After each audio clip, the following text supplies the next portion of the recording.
तुम्ही याचा आवाज बघू शकता, काय मस्त कुरकुरीत झालेला आहे। मस्त आहेत ना एकदम, बाहेरून एकदम कुरकुरीत आणि आतून एकदम सॉफ्ट। हे बघा। नमस्कार मंडळी, कसे आहात सगळे? उत्तम ना? मी स्नेहा स्वाद कोळीवाड्याच्या चॅनलमध्ये तुमचं स्वागत करत आहे।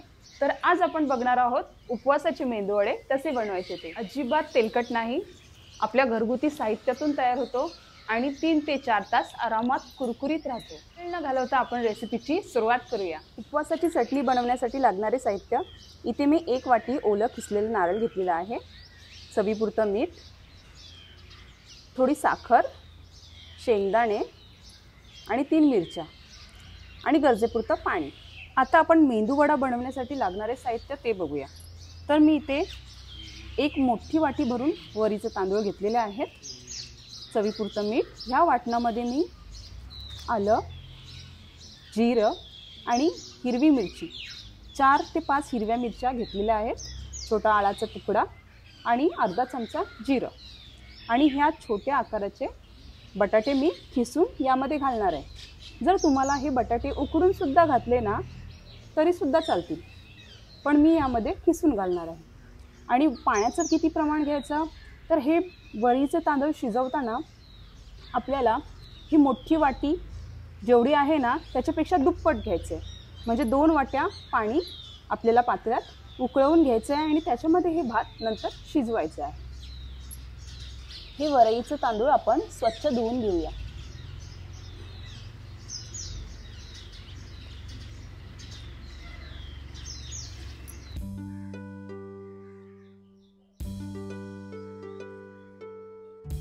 यातलं आपण पाणी काढून घेऊया। पातेलं हे गरम झालेलं आहे।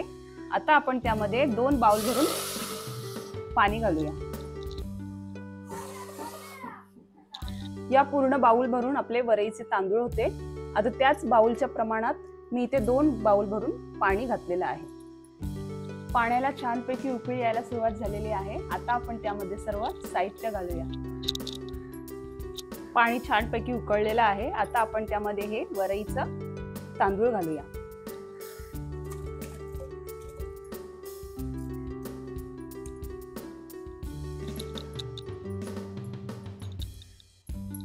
हे आलं, मिरची आणि जिऱ्याचा ठेचा घालूया। मगाशी मी जे 2 बटाटे तुम्हाला दाखवले होते त्याचं मी किस करून घेतलेलं आहे। साधारण अर्धी वाटी हा किस तयार झालेला आहे, त्याप्रमाणे तुम्ही घ्या। आता आपण ते सुद्धा यामध्ये घालूया आणि चवीपुरतं मीठ। तर हे सर्व जिन्नस आपण एकत्र करून घेऊया।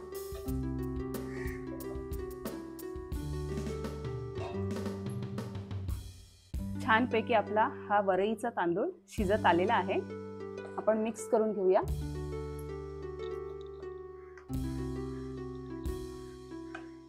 अजून आपल्याला ते 5 ते 6 मिनिटं शिजवून घ्यायचं आहे।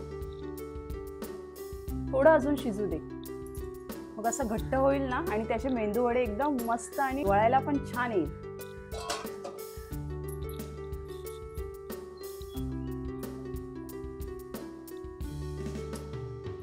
हे भात आपला आता शिजलेला आहे, हे बघा। आता आपण ते खाली उतरवून घेऊया।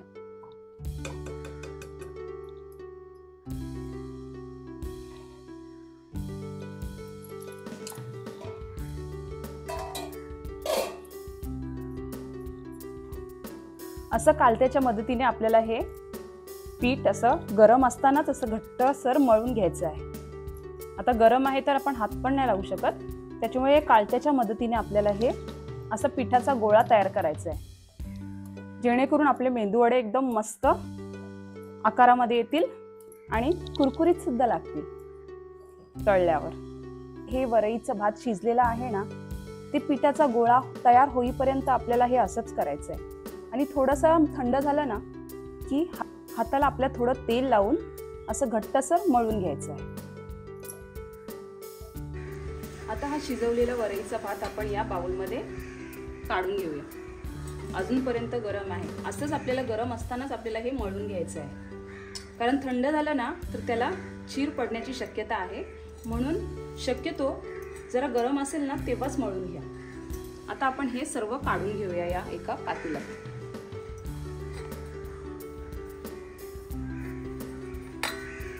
हातानेच काढते, शक्यतो एवढं गरम नाहीच आहे म्हणून मी हातानेच काढते. थोडं तेलाचा वापर करून करून आपण हे पीठ मळून घेऊया. एकदम घट्टसर होईपर्यंत मळून घ्यायचं आहे. त्यामुळे काय होणार तर आपले मेंदू वडे एकदम मस्त शेपमध्ये येणार. त्यांचा आकार एकदम मेंदू वड्यासारखा असणार. म्हणजे जेवढं आपल्याला हे मळता येईल ना तेवढं आपण मळून घ्यायचा. छान असा आपला हा पिठाचा गोळा तयार झालेला आहे. आता आपण ह्याचे मेंदू वडे बनवूया. थोडा हाताला तेल लावून घेऊया आणि एवढ्या आकाराचा गोळा घेऊया. थोडं त्याला अजून मळून घेऊया आपण. मळून घेतलं ना तर काय होणार की चीर पडणार ना त्याला. छानपैकी मस्त आहे. आता मध्ये असं होल पाडून घेऊया.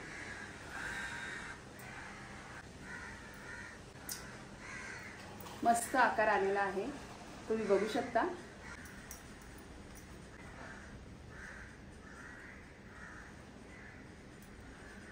शक्यतो या मेंदू वड्याचा आकार लहानच ठेवा, जेणेकरून हे वडे पटकन शिजतील.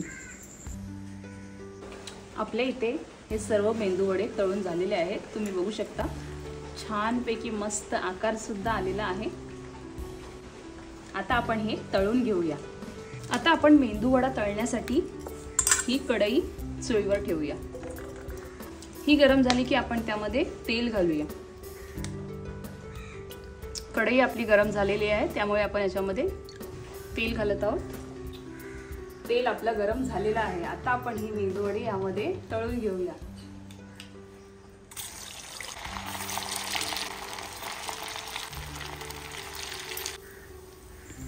एक एक करून आपण हे उपवासाचे मेंदू वडे तळून घेऊया. तुम्ही बघू शकता छानपैकी गोल्डन ब्राऊन झालेले आहेत आपले मेंदू वडे. छानसा सोनेरी रंग सुद्धा आलेला आहे. अजून 5 ते 6 सेकंद आपण हे शिजवून घेऊया. हे मेंदू वडे तळून झालेले आहेत. आता आपण हे एका प्लेटमध्ये काढून घेऊया.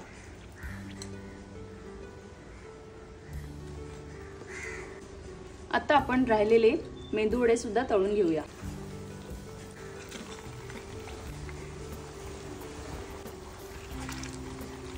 साधारण आपल्याला हे दोन्ही बाजूनी सोनेरी रंग येईपर्यंत तळून घ्यायचं आहे. हे मेंदू वडे तळताना आपल्याला गॅस मीडियमच ठेवायचे आहे. जर कमी आपण स्लो ठेवली ना तर काय होणार की ते ना जास्त तेल ॲब्झॉर्ब करणार. शक्यतो गॅस मीडियमच ठेवा. हे वडे सुद्धा आपले तळून झालेले आहेत. आता आपण ताटात काढून घेऊया.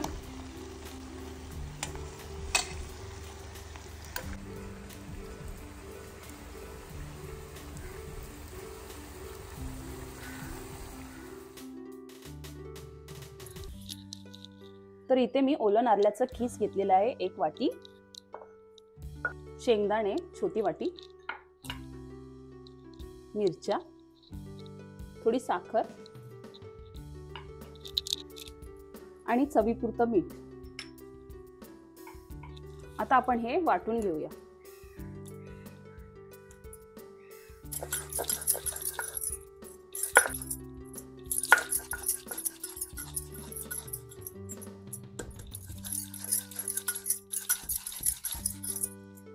जर तुम्हाला यामध्ये कोथिंबीर घालायची असेल तर तुम्ही घालू शकता, पण आम्ही शक्यतो उपवासाला कोथिंबीर खात नाही, त्यामुळे मी इथे नाही घातली आहे.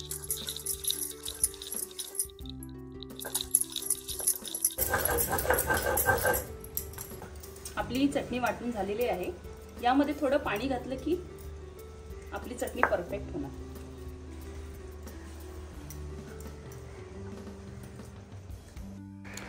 काय सुंदर रंग आलेला आहे आणि आकार तर तुम्ही बघू शकता, एकदम मेंदू वड्यासारखा. आणि मस्त चवीला कुरकुरीत खुसखुशीत हे मेंदू वडे झालेले आहेत. आणि उपवासाच्या दिवशी असं काही फराळ असेल ना तर एकदम उत्तमच. आणि यासोबत खोबऱ्याची आणि शेंगदाण्याची तिखट गोड चटणी. काय सुंदर लागते तुम्हाला सांगू, माझ्या तोंडाला तर खूप पाणी आलंय हे बघूनच.